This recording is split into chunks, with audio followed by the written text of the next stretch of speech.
It's no big secret that what has driven the addiction to Call of Duty among testosterone-heavy young males such as myself, and separated it from other games that are arguably as good, if not better, is the speed of the game. It is the instant and sustained satisfaction of intensified stimulation that can be found almost nowhere else in our modern society. We are hungry animals, looking for purpose in a world where a path has been laid out for us already.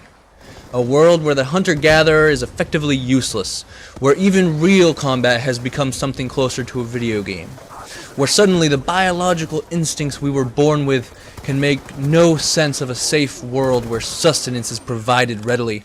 And so we come to our games, where every ounce of our killer instinct is put to use, and the faster the game, the more we kill. The less we have to think about how insignificant we are to the procreation of a species that is in fact, ironically and desperately trying to reduce the size of its population. So how do we maximize on that killing? You play Nuketown. The popularity of Nuketown is based around the fact that, it's so fast. It's the only map that got carried over from the previous Black Ops, and on top of that, it was heavily advertised, and it had its own separate price tag to boot. It's proof that what makes the game fun, at least for most people, is the speed. You never have to look for bad guys, you barely have to think. You can just run around and shoot, and depending on your aim, probably still break even and have a great game. Or a great time at least, not necessarily a great game. But to maximize on every match, you need to understand a few basic things about Nuketown. The first is that suppressors are useless. One, because the map is so small you can basically sound toward somebody using a suppressor from any distance. Two, because it doesn't matter if you're on the enemy's radar. They're going to find you. If they're going to find you, they're going to find you.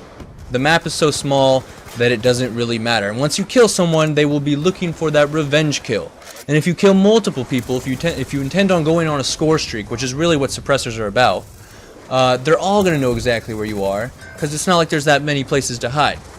So don't use a suppressor. Now, in terms of the weapon you want to use, I'm using the AN-94. You want a high damage weapon, alright? Your best bet for success is PDW or the MSMC. They're both going to be able to match any assault rifle in general, but especially and without exception on this map. Put whatever attachments you feel most comfortable with. I recommend laser sight, fast mag, or extended clip. You're going to want, those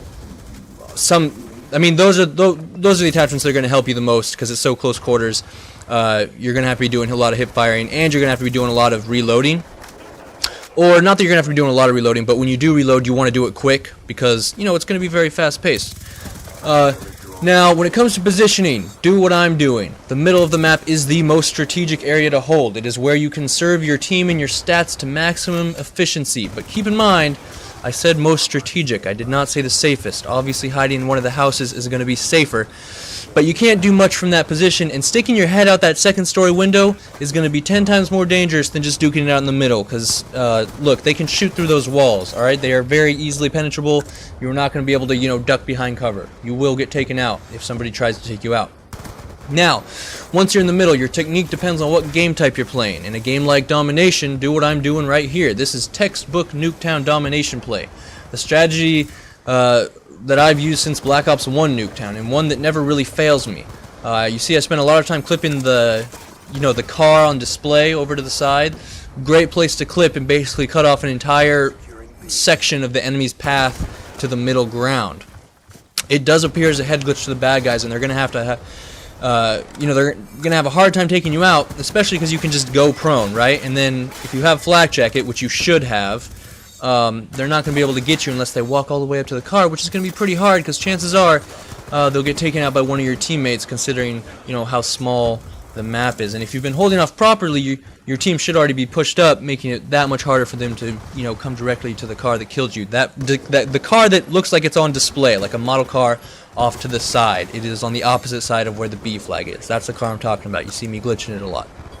Now, so that's what you, and then when you aren't glitching that car, you're going to want to glitch, you're going to want to clip like the truck or the bus, and you can basically shoot directly into enemy's spawn, and it basically turns it into a D-Day scenario. They can try to fight you from their spawn, but they're not going to gain any ground. To gain ground, they're going to have to push up to the middle, with sheer willpower. They're going to have to sacrifice some lives, or use smoke grenades.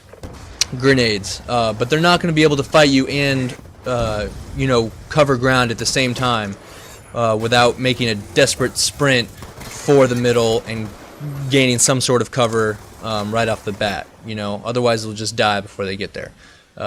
So this is the strategy you're going to want to use in games like Domination, Demolition, Capture the Flag. Anything with a fixed spawn trap, you can do exactly what I'm doing right here. Now in games like Team Deathmatch, Kill Confirmed, Hardpoint Headquarters, you're going to want to do something very similar, but just keeping in mind that the spawn will flip every 15 to 20 seconds. If you see your team push into the house that you're currently facing, the spawn is already starting to flip. You need to turn around. Safer way to do it is to simply stick behind the car on display that I was previously talking about on this map. That way your back is never turned to the enemy. You pick them off one at a time, build your score streaks. Score streaks win games on Nuketown. I highly recommend Lightning Strike because the maps are so small, the enemy's spawn is going to be obvious, and you can very easily drain, you know, fat multis, and I guarantee at least a triple every time you drop it. In the end, you'll see we do lag out. I got Nuketown yesterday, played 5 games, lost 2. The 3 that it looked like I was going to win, the host dashboarded. I'm not fucking playing Nuketown 24/7 ever again. Something about how fast-paced the map is gets people's emotions flowing extra hard, so they get super duper extra butthurt when I push their shit in, and they dashboard.